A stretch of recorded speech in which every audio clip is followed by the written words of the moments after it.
Сәлеметсіздер ме оқушылар? Бүгінгі біздің өтетін тақырыбымыз тұрыс көп жақтар, тетраэдр, параллелепипед, тікбұрышты параллелепипед және куб тақырыбы.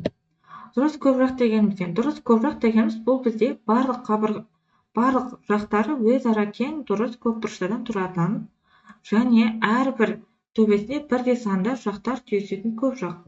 Тұрыс көп жақтың барлық қырлары, жақтары және сәйкес бұрыштары тең болады. Тетраэдр дегеніміз ол бізде 4 үшбұрыштан жақтан тұратын көп жақ. Оның 4 төбесі, яғни 4 төбесі бар, бізде Д, С, В, А деп аталатын, және алты қыры, С қыры, АБ қыры және С қырлары. Және 4 жағы бар. 4 жағы дегенде ол бізде С-да үшбұрышы, Д-ба үшбұрышы, Д-басы және А-басы үшбұрыштары. Егер барлық жақтары тең қабырғалы үшбұрыштан құралған болса, онда ол бізде тұрыс тетраэдр деп аталады. Яғни мына жерде берілген біздің барлық үшбұрыштар өзара тең, олардың қабырғалары да бұрыштары да тең. Енді біз осы тетраэдрдің ауданын қалай табамыз? Біз білеміз, тұрыс үшбұрыштың ауданын табу ол бізде түбір асты 3-тен 4 бөлінген А квадрат. Ал егер бізде мынаның 4 жағы болғандықтан, бұның толық бетінің ауданы бізде түбір асты 3А квадрат болып табылады. Параллелепипед ол бізде барлық жақтары параллель құрамдар болатын 6 жақты көп жақ. Оның қарама-қарсы жақтары өзара параллель және тең болады. Параллелепипедтің бізде 6 жағы бар және 12 қыры, сонымен қатар 8 төбесі бар. Төбелер бізде Е, Ф, G, H, А, Б, С, Д болып табылады. Жақтары ол бізде Е, Б, С, Ф сияқты 4 бұрыштар. Параллелограммның толық бетінің ауданы бұл бізде тең болады S-тен. Параллелепипедтің толық бетінің ауданы бұл бізде 2 көбейтілген АБ қосылған БС қосылған асы болады. Келесі ол бізде тікбұрышты параллелепипед. Тікбұрышты параллелепипед дегеніміз ол барлық жақтары тік бұрыштар болатын параллелепипед.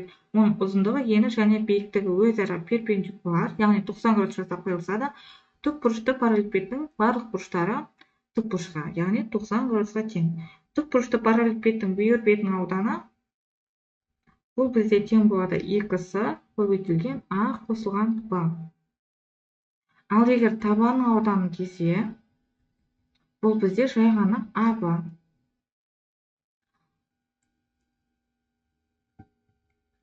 Толық бетінің ауданы бізде тең болады 2 АБ қосылған асы қосылған бұсы. Жақшаның ішінде көбейтілген 2. Куб дегеніміз не? Куб дегеніміз ол бізде барлық жақтары квадраттар болатын тікбұрышты параллелепипед. Кубтың барлық қырлары өзара тең, қабырғалары, бұрыштары және бәрі тең болады. Куб ол бізде тұрыс көп жақтардың бірі болып табылады. Және кубтың ауданы 6А квадратқа. Енді осы тақырып бойынша есеп шығайық. Параллелепипедтің ұзындығы 10 см, ені 6, биіктігі 4. Барлық қырларының ұзындықтарының қосындысын табыңыз дейді. Ең алдымен есептің берілгенін жазайық. Есептің берілгені бойынша А тең 10, Б тең 6, С тең 4. Табу керек бізге L. Параллелепипедтің ұзынының формуласы L тең болады 4 көбейтілген А қосылған Б қосылған С. Сонда L тең болады 4 көбейтілген 6 қосылған 4 қосылған 10. Сонда 4-ті 20 бөлсем 80 см. Яғни параллелепипедтің ұзындығы бізде тең болады 80 см-ге. Келесі есеп, тікбұрышты параллелепипедтің өлшемдері 6, 8 және 24-ке тең. Кеңістіктегі диагоналын табыңыз. Мына жерде бізде тікбұрышты параллелепипед берілген. Енді бізге осының диагоналын табу керек. Енді есептің шарты бойынша оның өлшемдерін жазайық. А тең 6 см, Б тең 8 см және С тең 24. Бізде параллелограммның кеңістіктегі диагоналдар түбір асты А квадрат қосылған Б квадрат қосылған С квадрат болады. Сонда Д тең түбір асты 36 қосылған 64 қосылған 576. Бұл бізде түбір асты 676, түбір асты 676-тан 26 болады. Сонда д-ның жауабы бізде 26 сантиметрге тең. Келесі есеп тура бағанасында тік бұрышты параллелепипедтің өлшемдері 6, 8 және 24 кеңістік диагоналы мен табан жазықтығы арасында бұрышты тап. Ең алдымен есептің берілгенін жазсақ, А тең 6 сантиметр, Б тең 8 сантиметр, С тең 24 сантиметр. Табу керек бізге альфа бұрышы кеңістіктегі. Ең алдымен біз оның табан жазықтықтағы диагоналын табамыз.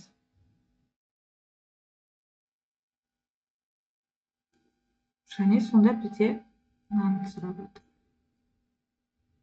Осы жердегі альфа бұрышын табу керекпіз.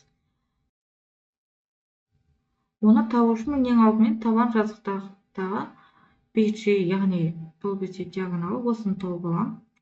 Мына жерде бізде тікбұрышты үшбұрыштың диагоналын табу керек болғандықтан, бұл бізде А квадрат қосылған Б квадрат болады. Сонда түбір асты 36 қосылған 64 тең болады 10. Ал мына жерде бізде С берілген, яғни тангенс альфа тең болады С бөлінген Д не болмаса BG, Д-ға диагоналға қатынасы. Сонда С бұл бізде 24-ке, 24-ті 10-ға бөлем 2,4.